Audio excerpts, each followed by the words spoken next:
All right. So I built this last couple weeks, and it's actually pretty profound. This thing is kind of our roadmap for the way that we process things. And at first, it seems like it could be maybe simple or even very complicated. And the truth is, it's extremely complicated. It breaks down the way that we break things down. And every single scenario that I was putting into our place made it so that it kept getting back to belief. Like belief is the start and the finish for everything. Every single thing that we've overcome, every single thing that we've ever worked through in the group, outside the group, all of it, it all started with like, how do you see it? Which is your belief system. The whole perception is reality. From belief comes like the four big core ones, which is going to be your values and feelings is your big one. And then secondary from that is your identity and love. But most things are like everything's connected through the pieces. The part today that I want to get into is the part where whenever I was looking at like negativity or harm or hurt or something trying to creep in to throw you off from who you are, the weakest point that we have in our system is through our feelings. That's the part where whenever something negative is going to attack you, the enemy within is going to come in through there. Now, as I was putting this thing together through feelings, I was realizing what parts of us are inspired by our feelings, which pieces of us are like this starts from our feelings and then feeds our other pieces. So you can see on there where I wrote in your creativity and imagination. This is your abstract thinking. Abstract thinking is when you can create a reality that's not real. I can create a future of like me having a new car or the law of attraction or even what you're praying for. Like you're imagining a reality that's not real. You can be abstract. That's where your creativity, your imagination is. The other feelings would be negative and positive, self-explanatory. And then motivation usually comes from your feelings also. So when I was writing The Enemy Within, I imagine the enemy within almost as like a virus. It can be beaten. It's not always there. And that's where I was writing this out. And I had it as like just four different parts that connected, but I realized that they connect specifically. They don't all just go in through negative emotions because it wasn't working when I was putting it together. So breaking down the enemy within has been what I've been doing for about the last month and a half. What I had before was close, but it goes so much deeper with these emotions or with these feelings that come in. So I'm going to share with you guys just in that part on the bottom right, where it shows like the feelings connected to the enemy within. I'm going to go through that today. And that may bring a little bit more clarity to like, why is this diagram set up the way it is? Now, obviously, you guys remember going through the race to acceptance, going through our value system. How does love work? Those are all very complicated topics. But today, I'm just going to keep it simple and we're going to go through feelings and the enemy within. Now, the first one I want to get into is obviously there's one that kind of threw me way off, but not this one. Fear, I realized when fear attacks you, it goes in through your creativity and imagination. Fear is the trickster. Now, what fear does is it offers safety, security, and convenience, but it does all of this in a prison. Its favorite tactics that it likes to do is it scares you with the change or unknown. I don't know what that's going to be. It discourages your purpose and it creates make-believe outcomes. This is where your imagination comes in to make realities that may never or most likely will never ever happen. But having that happens can paralyze you. Fear is an interesting one. And there's a lot of pieces. Let me see what I did some writing today on this. The thing with fear is that you guys remember that quote where it says fear is not real. It's a product of our imagination, and it causes us to fear a thing that at present may never exist. This is near insanity. This doesn't mean danger is not real. Danger is very real, but fear is a choice. And I agree with this pretty completely. And when fear attacks us through our abstract thinking, it does make it so we create alternate realities. And the problem we have when we create these alternate realities is we also have feelings that we live through in those alternate realities.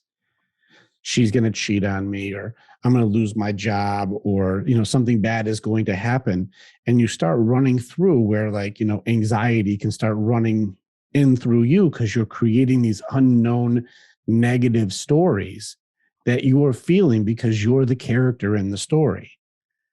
And when that happens, as even Sean and I have worked through and things like this, where if this runs rampant, it'll paralyze you.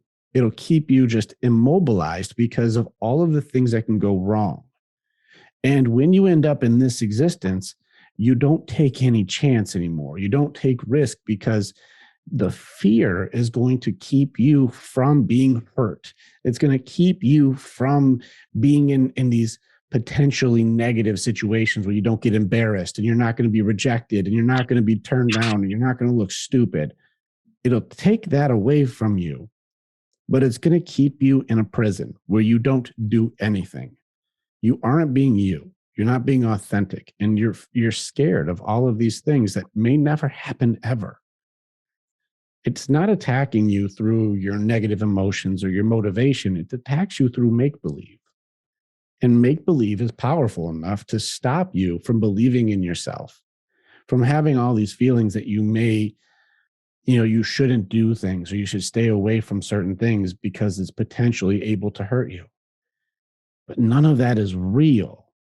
And the thing with fear is that we can beat it if we understand that it's coming in through us making it up. And if you raise your awareness of you creating these abstract futures that aren't real, you can then choose whether you're imagining that only bad things can happen, or you're learning from the lessons of the imaginary scenarios you have, which turns anxiety into clairvoyance. I know that Robbie and Sean have this ability pretty well. You guys are able to create realities and have the emotions attached to these realities. And if you don't have control of it, it gives you anxiety. But if you do, it teaches you perspective and lessons, and you can learn things without having to experience them fully in real life, making you wiser, more prepared, and all the way around just more balanced and confident because you aren't afraid. That's the difference from being trained or untrained when it comes to fear. It's the awareness of it and being able to be, in essence, objective about what the situation is. Now, we've talked about the objective perspective multiple times. This is a very difficult thing to do because it's essentially the highest form of intelligence that we can achieve would be being able to just remove moralistic judgment and our feelings, shame, blame, just take all of that off. What is it without me adding any of that? And does this deserve me being afraid? Once you look at something for what it is, it's very rare that we would go into a panic because it's easy to be able to discern my choices if they're pretty simple. Being able to do this is a very difficult skill, but it does take some practice and just a lot of awareness. But once you do this, the objective perspective combined with being able to understand that we're making it up and it's not real gives you control of your feelings around your make-believe stuff. So fear is explainable as far as if you go into it the right way and know that it's your imagination and not negativity, not positivity, not motivation that it's coming at. It's not even directly attacking your feelings. It goes right in through your creativity. And that was an interesting moment to figure that out. Next up was excuses.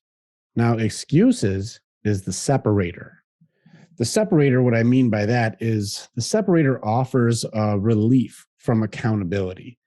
It keeps you away from discomfort, but the cost is your authenticity, your trust, or even sometimes your dreams, because you're making excuses why you're not going to do something.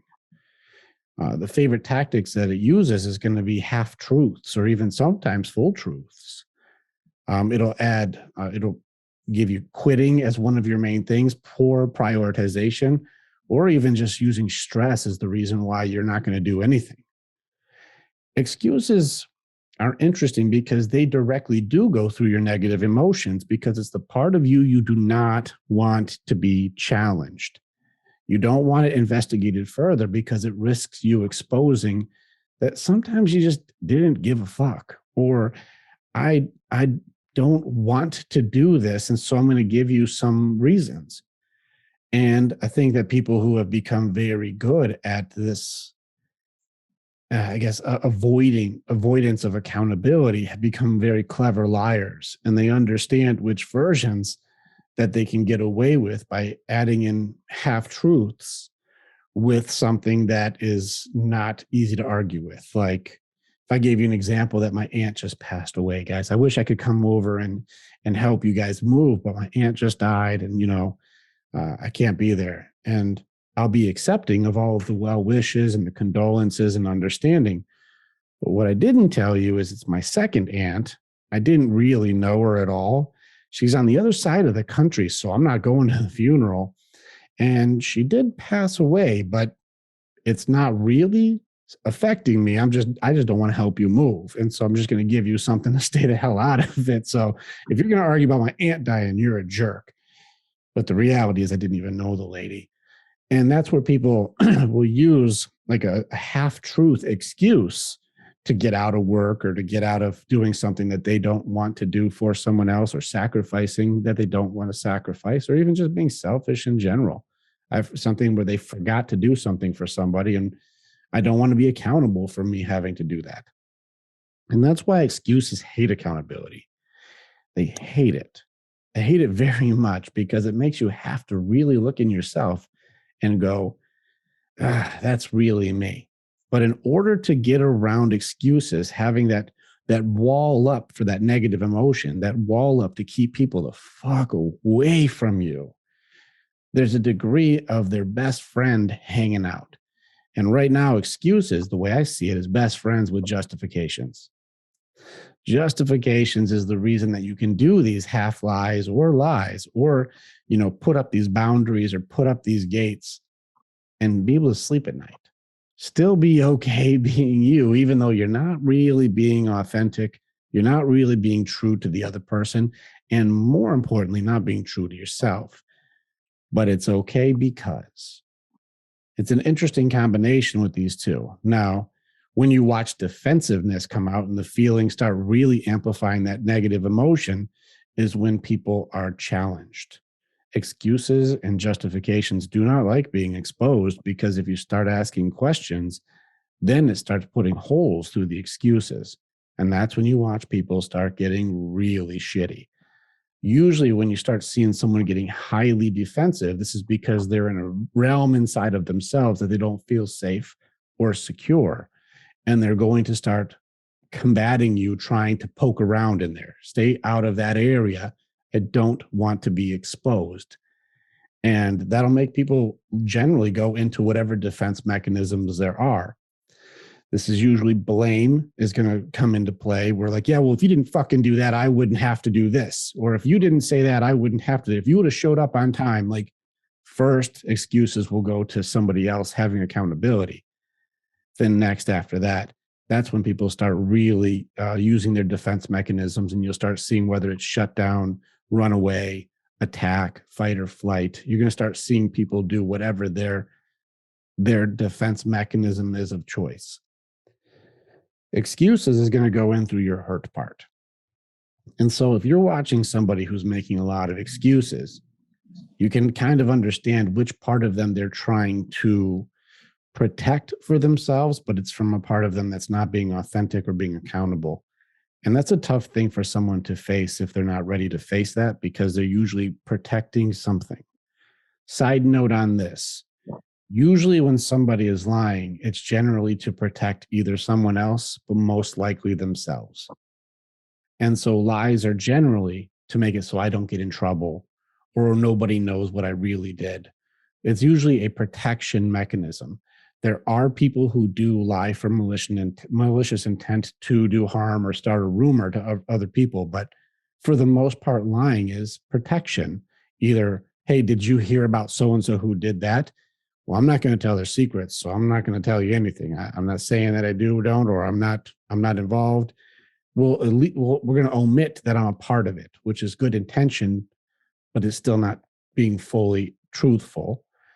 Or if, you see little kids or whoever it is, did you take that last cookie? They know that they'll get in trouble for taking the cookie when they weren't supposed to. And so they're going to say no and then hope that's the end of it. But the idea is to protect themselves from being punished. So it's not always an evil thing, but it's going to be trying to protect themselves from a negative consequence or negative emotions. Fun sidebar as far as just lying in general, when you see how people do it, maybe a little more empathy sometimes can go, all right, let me get to the bottom of this. Doubt was interesting for me too. Now, with doubt, there's an interesting quote that I wrote with doubt. Doubt offers nothing, but takes everything. What I mean by that is if you ever had a dream or a goal or an idea, something that you're like, this is going to be awesome, and I would really like that, or I want to invent something, or I want to build a business, or I want to do a thing, and somebody says, that ain't going to work. That's a stupid idea. That's dumb, man. That's not going to work. What are they offering you when they say that's not going to work? They're not offering anything. It's only doubt. They offer no alternative solutions or no improvement or no way to make it better or no way that you can make it work more effectively in the future or who to network with. There's nothing there except for it won't work. But if you listen to that, what does it take? It takes your goals. It takes your dreams. It takes your potential. It takes your future. It takes all of these positives that you could have and offers you nothing. You get nothing for it. You stay where you are. You don't get a dream. You don't get to fulfill that idea. And you don't have an achievement. You just go back to what everyone else is doing. The things that doubt does is it'll ask repeated questions. It'll try and break your confidence and overload your emotions. It seems like they have your best interest in mind, like to try to protect you from failure and uncertainty. But what it's going to do is attach through your motivation and make it so that the reason that you wanted to push your comfort zone or to go and grow or to do something that would be difficult, they try to keep you in, like doubt keeps you in your comfort zone. It shies away from risk. It tries to keep you from being embarrassed or failing or even in a lot of cases succeeding.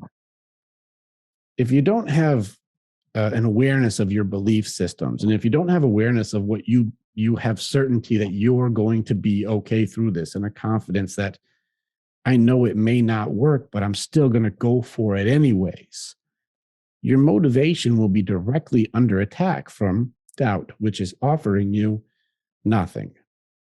You can either achieve something that's difficult and be proud of yourself, or you can stay in your comfort zone and do nothing different and nothing changes.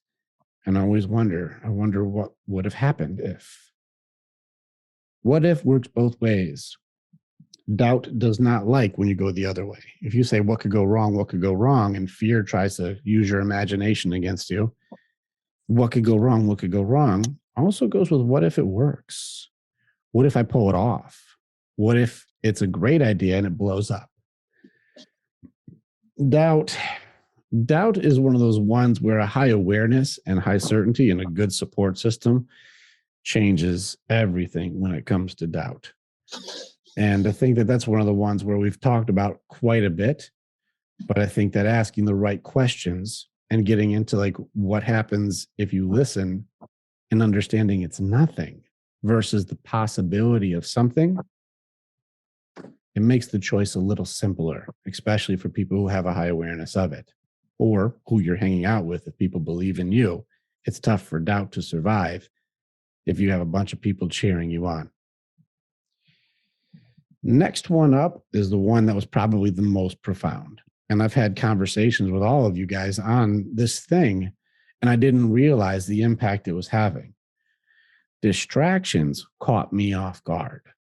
I thought distractions in some way was negative. I thought distractions were try and screw with you in some way that wouldn't, that would be like pretty obvious. It's trying to take you away. It's trying to hurt you. It's trying to mess you up. Distractions go in through your positive emotions. Distractions give you more of what you want, not what you need. That's an interesting perspective. Now, distractions, let's see what I write for this. They offer fun, happiness, escape, connection, but only briefly. The cost that distractions take from you is going to be your time. It'll take your goals and it'll take you away from your purpose. It'll keep you away from what you're meant to be doing, but it's going to do it with the fun and distracting mechanisms to keep you away from doing what you know is the right thing to do. It likes to use the justifications or instant gratifications. It'll use notifications on your phone. It'll even be inhibiting substances because it's going to keep you away from working on what you know you need to work on. It's going to attach to these positive emotions and boost your temporary happiness, but keep you from a long-term accomplishment, and more importantly, keep you away from your purpose. Distractions are the DMs from chicks, or going to be the watching, TikTok or YouTube on falling down the rabbit hole of just nonsense when you know you should be working on yourself. You know you're supposed to be working on a task for, work or for something that you know is important. And you get caught up in other things, or you're watching Netflix or something, something that just throws you way off your game. Could just be somebody talking too much at work, and now you're not working, you're talking. It's the stuff that you like. It's the things that are fun or the things that entertain you or the things that are good being misused and not in moderation. It's going to take your time. And I know that Eddie speaks a lot on time because it's the one thing you're never going to get back. And distractions aren't moving you toward your purpose. It's moving you towards fun. And that's where we have to have the awareness that distractions are going to come through as a temporary escape from the things that you're meant to do. Now, one thing is because this group has overcome addiction. I know that Greg and I had a good talk about this, and I know that Jay's brought this up often too. I'm going to bring a small piece onto this, and then I want to hear some of your guys' thoughts of where, like, that sounds good, or like, I'm missing it. When it comes to distractions and addiction, that's probably the heaviest part of where distractions come from, because addiction can be in multiple different things. It's not just alcohol and drugs, but you see emotional eaters or people who are addicted to misery. The misery loves company people. Could be lying, could be sex. Like, there's all these different things that people get caught into the overabundance of, partying or whatever it would be. The thing is with it is there's certain words that people use, words like it's hereditary or it's genetic or it's, I have PTSD or it's built in, it's how it's always been or whatever it would be. And if you use a story that's impossible to change, you can't retell your story or change your identity around distracting yourself from the pain that you're trying to get away from.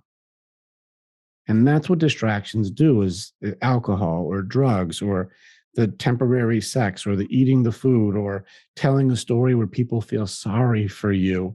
It's that small amount of dopamine that you're going to get for a short period of time, but it costs you a whole lot of your time and energy, and your feelings will start getting hurt negatively for a long period of time. And that's generally where distractions are the most detrimental. Now, there are parts of this where I'm not going to get too deep into it, like where there are chemical changes that happen. If you were to be a heroin user or something like that, it's a different level of trying to be able to break some of these addictions. But emotional eating or sex, even the guys in the group who have overcome alcohol, there's a belief system here where if you look at the distractions that come in through your positive nodes, it is a good thing that you feel like is happening. You feel good about the reward system that you have. And it triggers this belief that you're going to be okay. It's not bad. I've got it under control, even if everything's out of control. Distractions are a clever son of a bitch. And I think that's where I probably had my biggest revelation on realizing that this isn't negativity when distractions come at you. It comes in through the stuff that you want. And that makes them probably the most dangerous. And I didn't catch that because you can't beat it if you believe that it's a good thing for you. You don't want to quit something that you believe is helping you. And if you don't think there's a problem, why would you try to change because you're only doing what you like? And that's what I have so far for just the breakdown and connection with the enemy within to your feelings. And to kind of give you an idea of just even this explanation, that's just a couple of these little bubbles here. And you can kind of see like this whole thing goes really, really deep pretty quickly because I only really broke down four of these bubbles in perspective to how much there is to each one of them. Being able to let go is when you're able to change your story and spark change by changing your belief system and your identity around calling yourself what it is that you're doing. But second part, and this is where like it depends on how deep the addiction goes, is it's next to impossible to just do it alone. Now that's the part where there may be more controversy when it comes to it, but I would say that if you hang out with a like-minded support system of people who are not in the same position as you, who are like, hey, we're with you. We're not doing those things. We're not doing those things. And you can hang with us. It's a lot easier to let it go. But if you're trying to not be an alcoholic and hanging out at the bar, that's a bad association. So it's going to be very difficult to quit when you're hanging around people who are always doing what you're trying not to do. You can't quit when you're in an environment that's always pushing it in your face. But if you're around people who are like, we don't do that anymore, you're in a healthy place here, we're not doing that activity, you can come do fun stuff with us without that activity, then you have a chance to be able to keep building your foundation and belief system around you don't need that. The other part is being able to give all of the pain and all of the stuff that you were trying to get away from somebody else. And for me, this is a revolution for me where I've talked to people who are like, were heroin addicts or were, in deep with PTSDs or whatever it would be. And being able to give your mountain of pain to something stronger than you, whether you believe it or not, it makes it so it's so much easier to be able to work through what you have to when you don't have to carry it all yourself. And this is why the people I've talked to who have gone through 12-step programs or they've gone through their own recovery, this is why God has such a decent success rate. Because if you can give your weight to God, your mountain to him is a grain of sand. Easy to carry, doesn't even slow him down. Give it to me and I've got you. And then you can work on your stuff without having to hold your mountain of pain on top of it. Those two things, they give you the peace to accept that you can change instead of giving you that like impossible word to make it so that you just accept that you're messed up and you can't change it, because that acceptance of these impossible words like hereditary and genetic or whatever make it so you don't work on trying to fix the scenario, but that's a trap. It's not the way that it needs to be. You just stepped in a trap and you have to get out of that trap. I think distractions are an interesting one, and that's probably the heavier side to it. Obviously, getting caught up in TikTok or porn or something like that is going to be a little bit less detrimental than overcoming a drug or alcohol addiction, but I think that you guys get the point. What do you think?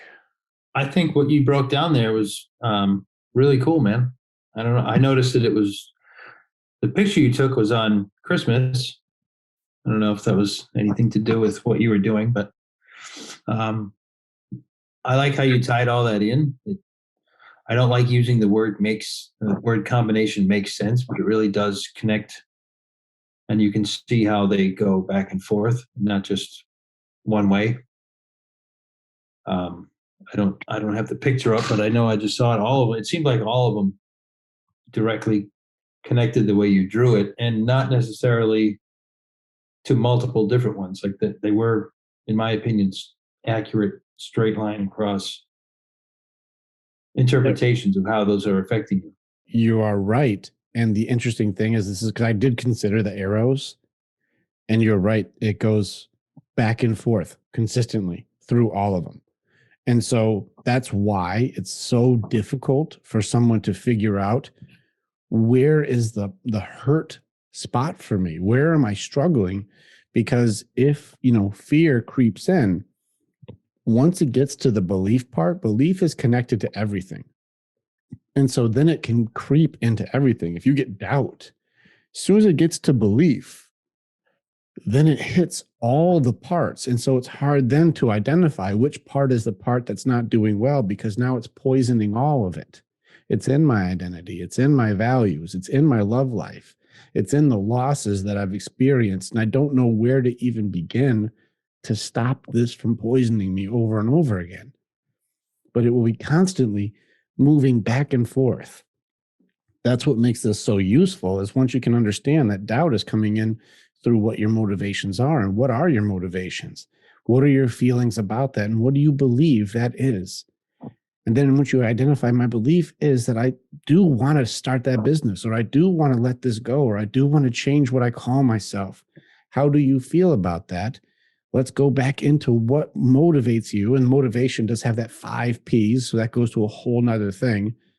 Like, because motivation, I have a whole nother chapter on.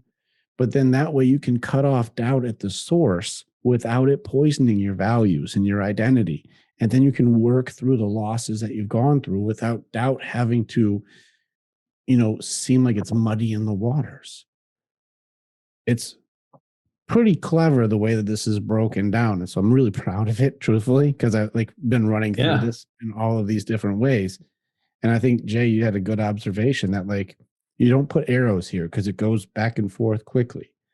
I'm looking at it now, and what you were talking about with fear coming in the back way through creativity and imagination is a lot. That my head was lighting up like a Christmas tree with all of that you were saying about that, because I thought of all the examples in my past of that, or even whether it's days ago, years ago.